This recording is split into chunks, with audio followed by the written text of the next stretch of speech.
Hey there, it's Chris with Acton Creative, and this is a Handwoven Experience. And in today's episode, I'm giving you my lessons learned from a multi-fiber warp. Now, if you've ever hung out with me before, you know that I love to put a whole bunch of colors in my warp. That makes me so happy. But in 99% of the times, those multiple colors are all the same fiber, and that makes life pretty easygoing. It's the same size, more than likely it's A4 cotton. It's just smooth sailing. But recently I was in my shelves of yarn here looking around thinking I've got so many great yarns here that I'm just not using.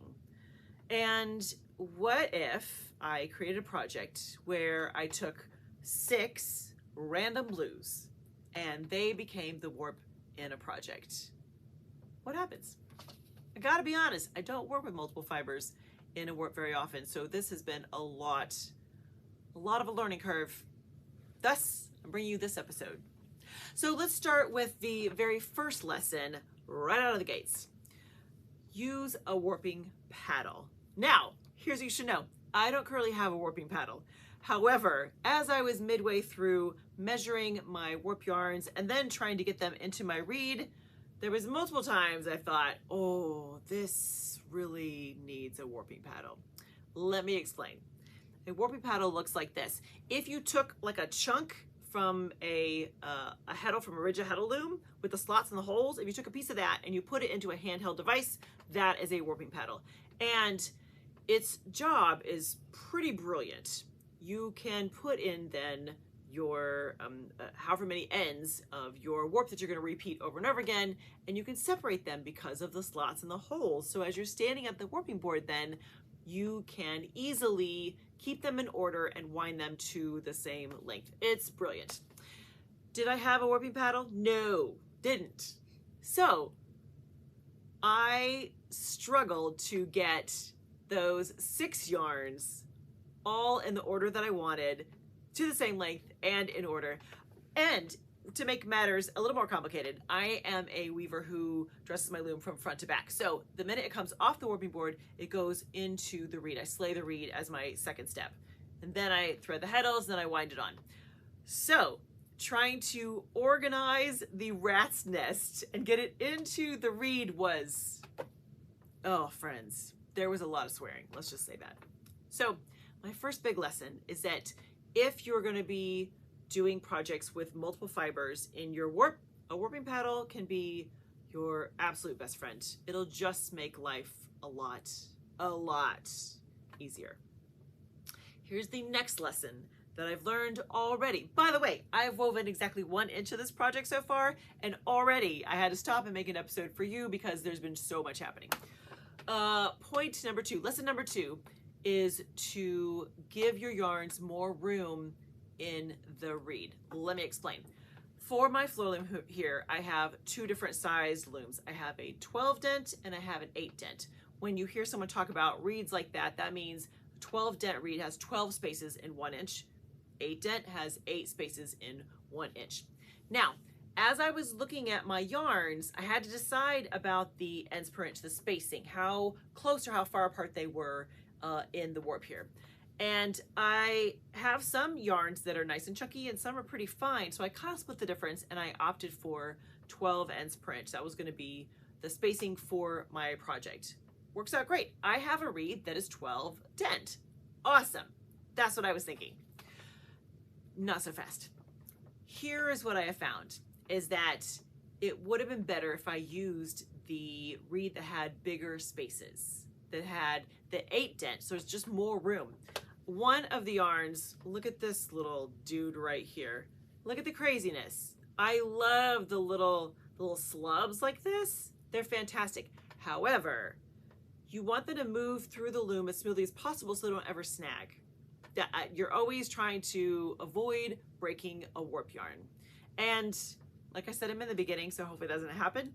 However, as I've been winding everything on, there's been many times I thought an 8 dent reed would have been better here. Now, I like the spacing.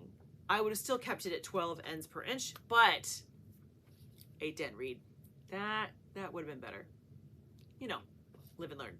All right, the third lesson that I have gleaned from this project already is that when you have varying sizes of warp yarn, they're going to wind on at different rates.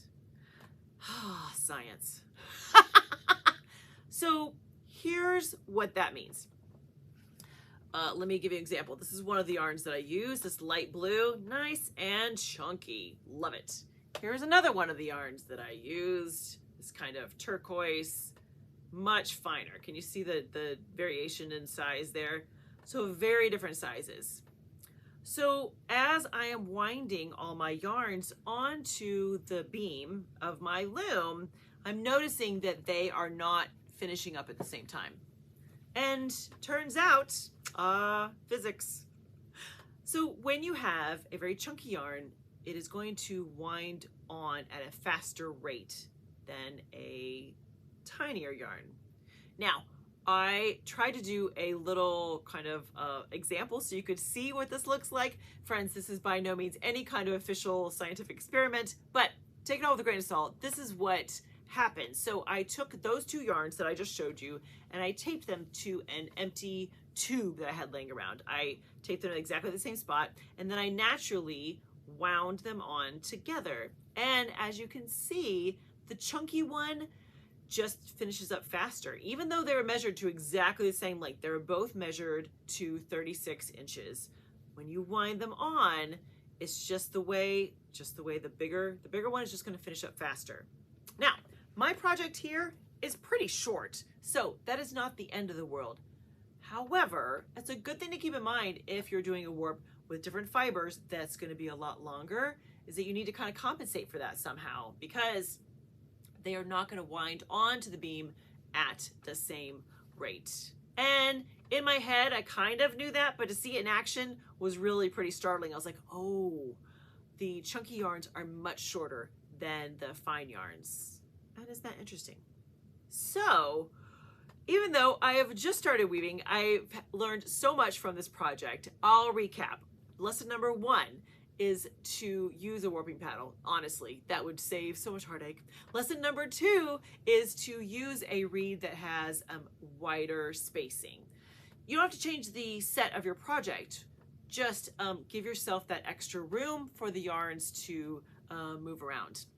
Lesson number 3 is that different size yarns wind on at different rates. And that was very apparent with this delightful project. So tell me this, friends, do you play with having a variety of different fibers in your warp? And if so, what have you learned? Because I feel like whenever we share with each other, we all get smarter that much faster. So I hope this was very interesting, and I hope I didn't dissuade you. Friends, I promise it's going to be a great project. But, you know, now you'll be smarter than I was when I started this a couple days back. Have a great week. Happy weaving.